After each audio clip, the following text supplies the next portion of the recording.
Good day! Welcome sa Peter City Business Talks YouTube channel.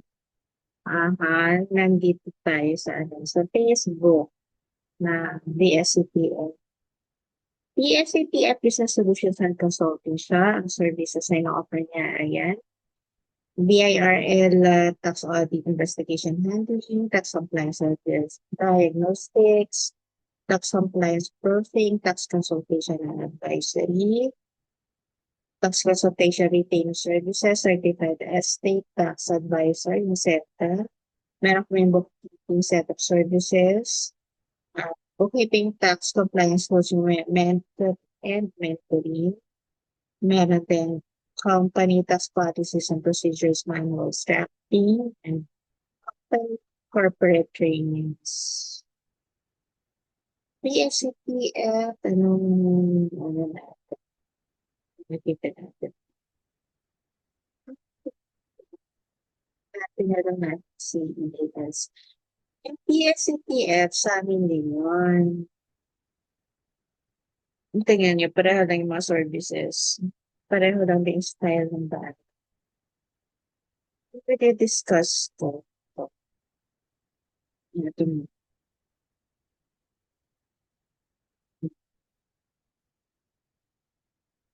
Ano,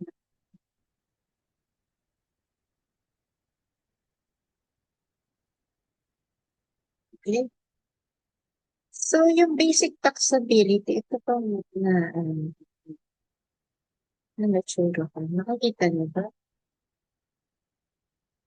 May nagtatak. Dapat siguro. Action foods. Okay. So, i-discuss ko yung basic taxability ng individual taxpayers. Yung sino ba itong mga individual taxpayers? Ito yung mga sole proprietors, sole proprietress, freelancers, professionals, etc. Yung OPC hindi kasali dito ha, kahit individual pa yun. Alright, so ito ay ang ginawa ko sa gusto ko siyang paliitin. Tanong ko sa paliitin.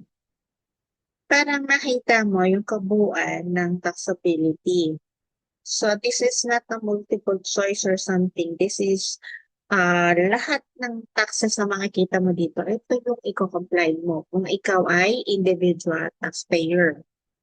So, yeah, merong income tax, meron kang income tax due, meron kang percentage tax o kaya value-added tax, o yung withholding tax. Yun, zoom natin sa tax. Wala kayo. Yung income tax, may basis yan sa tax code. Ito sa Section 31 ng NIRC. Ang sabi, yung taxable income defined, the term taxable income means the pertinent items of gross income specified in this code, less the deductions, if any, authorized for such types of income by this code of other special laws. Ngayon, kung ano siya, yung ilalatag mo yung computation, sabi lang naman dito, gross income is specified in this code, less deductions. So, yung specified in this code na gross income, ito yan, nasa section 32, less mo daw yung deduction, if any, authorized for such type. So, ang nag-authorize yung section 34 NIRC tsaka mga iba't ibang special laws o kaya revenue issuances. So, ang mean ay yung nasa section 34 pero may kanya-kanya yan na mga revenue issuances. Then, so equals taxable income. So, yan siya. So, ibig sabihin, kung may 500,000 kang gross income, less na yung deduction, kunyari na 400, equals 100. So, ang taxable income is 100. So, 500 minus 400 is 100. Paano yan paano mo naman kukumputin yung income tax due mo? Actually, mamimili ka muna. May mga income tax due options. Merong 8 percent na straight and by ang basis nito ay yung gross income. Imumultiply mo lang na 8%. So, 500,000 times 8%, yun yung 8 straight na income tax due. Or pwede kang mamili sa dito sa dalawa. Either yung allowed itemized deductions, yung AID or yung optional standard deductions o yung OSD. So, lumalabas tatlo yung choices mo, no? 80 straight, AID, tsaka OSD. Ang default sa system, yung nasa BIR ay yung AID. Kaya sineselect lagi itong 8%. Pag namimili ka ng gusto mong option, laging first quarter, no? Isa-signify mo yung choice mo on the first quarter of each year. Yes, hindi siya automatic. Kapag ka hindi ka nakapag-signify, allowed itemized deductions ka. So, ako nasa 8%. So, abangan mo yan, no? Pag signify first quarter of each year. So, ang filing ng income tax due kapag quarterly ay on the 45th day following the end of the quarter. Ay, ma'am, paano ini-interpret yun? So, end of the quarter, kunyari, January, February, March 31. Kung bibilang ka na 45 days after the March 31. Okay, so second quarter mo, di ba, andyan, April, May, June 30. Bibilang ka ng 45 days. Doon sa March 31, May 15 yun, yung 45 days niya. Sa June 30, bilang ka ng 45 days. Sa labas na, August 15. Ganyan ang bilangan ng mo. Ang form na ginagamit doon ay 1701Q. Merong attachment yon yung mga nagbawas sa inyo ng withholding tax, i-report yun sa Saudi. Pero kuhain mo yung 2307. Hard copy at saka soft copy. Permado dapat ha. Yun. Sa annual naman, ang bilangan ay 105 days following end of the year. So, December 31 yan, ang ika 105 days ay April 15. Ma'am, bakit may ganyan? Hindi mo nila sabihin na April 15.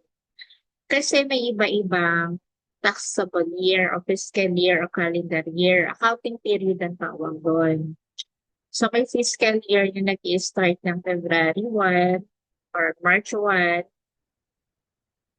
at tatapos na February 28 yun. Kaya huwag kayo magpa-February or March 1 na ano. Tapos pag nag-ending ng February 28, paano February 21? Diba? Magiging ano na lang, better siguro mag-February 1 ka para January 31 ending. O kaya April 1, March 31 ending. Ganon. Sensya na kayo may allergic rhinitis ako ha. Kapag nagle-lecture.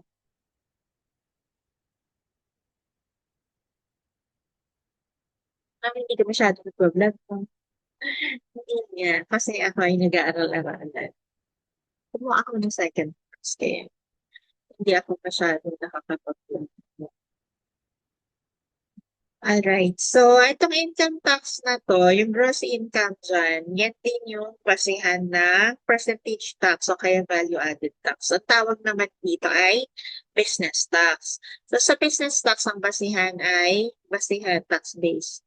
Gross sales. Pagka sinabi mo gross sales, yan yung total amount of money or its equivalent. Value in money which the purchaser pays or is obligated to pay to the seller in consideration of the sale, barter, or exchange of the goods, properties, or services rendered. So yun na, no? Wala na tayong gross receipts. Tinanggal na nung nagkaroon na EOPT. So January 2024 yan. January 2022 yung effective ng EOPT. Kapag sa percentage tax, iba-iba kasi ito. Nasa title 5 ng tax code yung mga rates ng percentage tax. Pero karamihan nasa 3% yung mga nasa section 116 ng tax code. 3% ang ginagamit nila. So, yun, quarterly gross sales, multiply mo by percentage tax rate, yun yung magiging percentage tax due mo. BIR form na ginagamit is 2551Q. Ang pinaka-proof mo, kikwentahin mo yung mga non-VAT invoice na na-issue ng isang quarter. So, kunyari, January 1 hanggang March 31, magkano yung total ng mga na-issue mo invoice, non-VAT invoice for that quarter? Multiply mo lang ng percentage tax. So, normally, para sa section 116, ay 3% yun. Tapos, nare-report yan ng 25th day of the following end of the following day of the. So, kung March 31 yan, January, February, March 31, kailan yan? April 25. Ganun din yung bilangan dito sa percentage tax. End of the quarter, 25th day, end of the quarter. Sa value-added tax naman, iba. Yung mga VAT sales, i-determine mo yung output tax. Normally, siya, VAT sales multiply mo by VAT rate. Usually, 12% yan. Either 0 or 12% lang naman yun. Depende yan kung ikaw ay zero rated o kaya exempted. Pero kung ikaw yung may vatable sale, minumultiply yan sa 12%. So, pagka na-multiply mo sa 12%, output tax yun. So, pinaka-proof mo para ikaw ay makuha mo yung tamang VAT output o kaya output tax. I-add mo lahat ng January to um, March 31, January 1 to March 31, say in a quarter, no? Say ang quarter mo, January 1 to March 31, i-multiply mo lahat, doon. Yung mga VAT sales times 12%, output tax yun. Tapos kunin mo din yung, di ba may deduction? Yung mga deduction, may mga vatable purchases dyan. Yung mga vatable purchases, multiply mo ng VAT rate, usually 12% yan. May nagpa-propose mag 10% daw. Dati naman kasi 10%. Tapos ginawa lang 12%. Multiply mo yun ng VAT rate, yun ay input tax. To know the VAT due, kunin mo yung output tax, less mo sa input tax, yun ang VAT due mo. Ang form na gagamitin mo sa pagre-report mo, yung 2550Q, pero gagawa ka ng SLS, SLP, SLI. 25th day following day of usage, March 31 na January hanggang March 31. April 25, yun deadline. So, end of the quarter. So, ganun siya. Ang VAT, medyo maraming pinag-aaralan dyan, ha? Lalo na yung mga nag-a-avail na creator. Kasi meron silang mga VAT zero rating. Hindi na automatic yung no? Yung mga VAT zero rating. May mga siya conditions to meet. So, hopefully eventually natin yun, ma-cover natin. For now, yung overview ng taxation ng individual ang ating kinu-cover para dito sa video na to. So, again, no, dun sa deductions mo, titingnan mo rin, baka merong mga income payment doon o mga transactions na dapat mag-withhold ka. Paano mo malalaman na dapat nag-withhold ka? Tignan mo yung form ng 2307 o kaya 16018Q. Nakalista doon sa likod ng page 2 ata. Basta last page. Yung mga transactions na ka-deduct ang withholding tax. So kapag ka merong ganon, yung withholding tax, usually merong expanded withholding tax o kaya withholding tax on compensation. Meron pa isa yung FWT, final withholding tax. Ang final withholding tax ay cover natin sa ibang video. For now, itong expanded withholding tax, tingnan mo yung payment. Kung cover siya ng AWT, multiply mo sa AWT rate. Meron yun doon sa form o kaya pagka mag-fill up ka ng 1601 EQ, lalabas yun. Pag sa pag-file ng ng AWT, yung first 2 months niya, month 1 and 2, PIR Form 0619E yung ginagamit. Ang June month, 10th of the following month. So, April, yung April. Kung January, yung ano, applicable period, sa ano ka magpa-file? Sa February 10. Sa quarterly naman, yung BIR Form 16018Q with copy yun lagi ha. End of the month following end of the quarter. Mga ano, iba, ibig sabihin yan. So, following end of the quarter, January, February, March. Kunyari, March 31 yung end of the quarter mo. Ano yung end of the month following March 31? Di April 30. So, ganun siya in-interpret. Ngayon, itong ano, expanded withholding tax, meron yung ano, no, filing ng monthly, na quarterly, at ng annual. Hindi yan yung ano ha, gusto mo lang mag-file ng, sige, mag-quarterly na lang tayo. Walang ganon. Yung quarterly summary yan, ano yan, total yan ng January, February, March. So, kung ano yung pinail mo ng month 1 and 2, isasama mo din dito yung quarterly. So, ileless mo lang yung, kunin mo yung total ng quarterly, di ba? Kung magkano yung nabayaran mo dito sa month 1 and 2, total mo yun, ibawas mo doon sa quarterly na ano, EWT. So, yun yung ano niya, yun, ganun yung pagkakapute niya. Tapos yung annual filing nito, ano naman to? Compliance. Ito yung BIR 16004E with annual Alpha Lista Payments. Ang due naman nito is March 1 next year. So kaya kailangan sinasummarize mo yan in ano, no? Monthly at saka quarterly. Monthly, January, February, so on and so forth hanggang December. Yung sa withholding tax and compensation naman, taxable compensation income, yung multiply mo dun sa graduated income tax rate. Ang June nito ay laging adjust the following month. So, January, February 10, no, ang gagamitin mo form BIR 1601C. Yung annual compliance nito, ang ginagamit dito ay 1604C.